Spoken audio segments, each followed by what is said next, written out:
প্রশ্ন ছিল। আরেকটি? জি বলো বলো বলো বলো। আঙ্কেল, আপনি আমাদেরকে যে কথাগুলো বললেন, আমাদেরকে আশা দিলেন, এগুলো কি শুধুই কথার কথা, যেমন অন্যান্য রাজনৈতিক নেতারা বলে থাকেন? আপনি কি সত্যি আমাদের দিকটা ভেবে দেখবেন? আচ্ছা আচ্ছা, দেখো, আমি কিন্তু তোমাকে তোমার প্রথম যে প্রশ্নটা ছিল ওই প্রশ্নের উত্তরে কিন্তু আমি বলেছি যে এর আগে এই যে আমি বললাম শিক্ষা উপপত্তি, তারপরে ধরো এই যে মেয়েদের শিক্ষা ব্যবস্থা ফ্রি ক্লাস 10 পর্যন্ত, তারপরে 12 পর্যন্ত, এই কাজগুলো তো আমরা করেছি।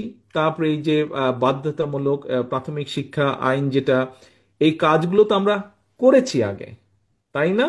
বিএনপি যখন এর আগে রাষ্ট্র পরিচালনার দায়িত্ব ছিল, তুমি হয়তো তখন হওনি, কিন্তু তোমার আব্বু আম্মু তখন ছিলেন। তুমি আব্বু আম্মুকে জিজ্ঞেস করলে জানতে পারবে, তোমার টিচারদেরকে জিজ্ঞেস করলে তুমি জানতে পারবে যে বিএনপি যখন আগে দেশ পরিচালনার দায়িত্ব ছিল তখন বিএনপি কাজগুলো করেছে।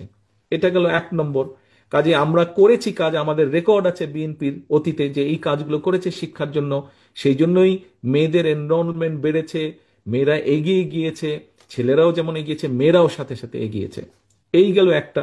আর দ্বিতীয় বিষয় হচ্ছে, সামনে একটা নির্বাচন আছে, তুমি তোমার আব্বু আম্মুকে বলবে যে আঙ্কেলের সাথে আমার কথা হয়েছে, আঙ্কেল বলেছে, আঙ্কেল যে আঙ্কেলরা সরকার দায়িত্ব পেলে আঙ্কেল তারেক আঙ্কেলরা এইভাবে এইভাবে আমাদের শিক্ষার ব্যবস্থা করবে।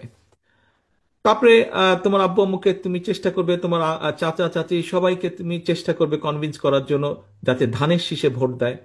আর যদি আমরা না করি তাহলে পরের বার তুমি আর আমাদেরকে ভোট দিও না, হয়ে গেল। একবার ট্রাই করো। অসংখ্য ধন্যবাদ।